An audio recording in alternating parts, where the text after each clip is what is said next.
Sir మీరు జగన్ పరిపాలనను కొన్ని విధానాలను కూడా మీరు మెచ్చుకున్నారు. కూటమికి కూడా మద్దతు ప్రకటించి చాలా విమర్శలకు కూడా గురయ్యారు. తటస్థంగా ఉండే మీరు కూటమికి అసలు ఎందుకు మద్దతు ఇవ్వాల్సి వచ్చింది? జగన్ వెంకటయ్య అసలు తటస్థంగా ఉండే మీరు ఈ కూటమికి ఎందుకు మద్దతు ఇవ్వాల్సి వచ్చిందంటారు? రెండు విషయాలు మనం అర్థం చేసుకోవాలి. ఒకటి, ఒకసారి ప్రభుత్వం వచ్చిన తర్వాత ఆ ముఖ్యమంత్రి కానీ ప్రధానమంత్రి కానీ మన ముఖ్యమంత్రి మన ప్రధానమంత్రి అంతే, ఈ దేశ ప్రజలకి, ఈ రాష్ట్ర ప్రజలకి. అంతేగాని వీడు కమ్మవాడు, రెడ్డి, లేకపోతే ఈ పార్టీ వాడు, ఆ పార్టీ వాడు, దీని నుంచి బయటపడాలి. బేరీజు వేసేది ఏంటి? మీరు చేసిన పని వల్ల సమాజానికి మేలు జరిగితే బాగుంది, పొరపాటు ఉంటే ఇది పొరపాటు, ఈ రకంగా కాదు ఇంకో రకంగా చేయాలని మనం సూచన చేయాలి. అంతేగాని నిరంతరం ప్రభుత్వంలో ఏం చేసినా కూడా వ్యతిరేకించడం కోసం, లేకపోతే ఏం చేసినా మద్దతు ఇవ్వడం కోసం కాదు మనం ఉన్నది.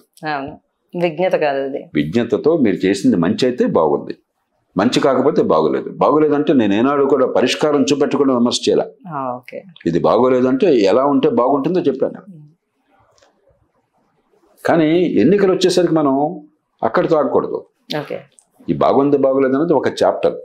ఆ చాప్టర్లో ఈ స్లిప్ టెస్ట్లో బాగుంది, కానీ మెయిన్ ఎగ్జామినేషన్ ఏంటి? ఈ 5 ఏళ్ళు నువ్వేమో ధరించావు, నీ మార్గం ఎట్లా ఉంది, రాష్ట్రం ఏకత్రమైంది, ఇక్కడ ఈ చిన్నది బాగుండొచ్చు, మొత్తం నాశనం కావచ్చు. కరెక్ట్. ఆంధ్రప్రదేశ్లో గత 5 సంవత్సరాల కాలంలో రాష్ట్ర ఆర్థిక వ్యవస్థని, సామాజిక వ్యవస్థని, శాంతి భద్రతల వ్యవస్థని సర్వనాశనం చేశారు. అప్పుడు మౌనంగా ఉంటే అది బాగుందని మనం చప్పట్లు కొడితే అంతకంటే మూర్ఖత్వం ఎక్కడుంది?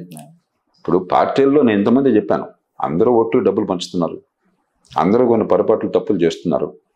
అప్పుడు అందరూ సమానమే, వ్యవస్థను మార్చడం కోసం ప్రయత్నం చేయాలి. కానీ పోటీ చేసే వాళ్ళ మధ్య మౌలికమైనటువంటి తేడాలు ఉన్నాయనుకోండి, ఆర్థిక వ్యవస్థను గురించి అవగాహన లేకుండా, సంపద పెంచేది లేకుండా, ప్రతి మందికి సంక్షేమాన్ని పంచటమే పరిపాలన, ఇంకేమీ అక్కర్లేదు, సంపద పెంచాలని కోరుకుంటే వాళ్ళు పెత్తందారులు, ఇది క్లాస్ వారు అన్న భావంతో ఎవరన్నా వస్తే అంతకంటే ఈ జాతికి ద్రోహం అన్నా ఉందా? ఒక పేద సమాజానికి ఉత్పత్తి పెరగాల, పెట్టుబడులు పెరగాల, మరుగు సదుపాయాలు బాగుపడాలా, ఉపాధి కలగాల, సంపద పెరగాల, ఆదాయాలు పెరగాల. ఇంకో మార్గం లేదు పేదరికం పోవాలంటే. అసలు ఆ దుద్దు మాకు, మేము అందరికీ అన్ని పంచి పెడతాం, బట్టన్ నొక్కేసి అందరికీ పంపిణీ చేస్తాం, తర్వాత మీ చావు మీరు చావండి, రోడ్డు ఎట్లా ఉంటే మాకు అనవసరం, శాంతి భద్రత మాకు అక్కర్లేదు, చట్టబద్ధ పాలన మాకు అక్కర్లేదు, ఆర్థిక అభివృద్ధి అక్కర్లేదు, పెట్టుబడులు అక్కర్లేదు, ఉపాధి కల్పన అక్కర్లేదు.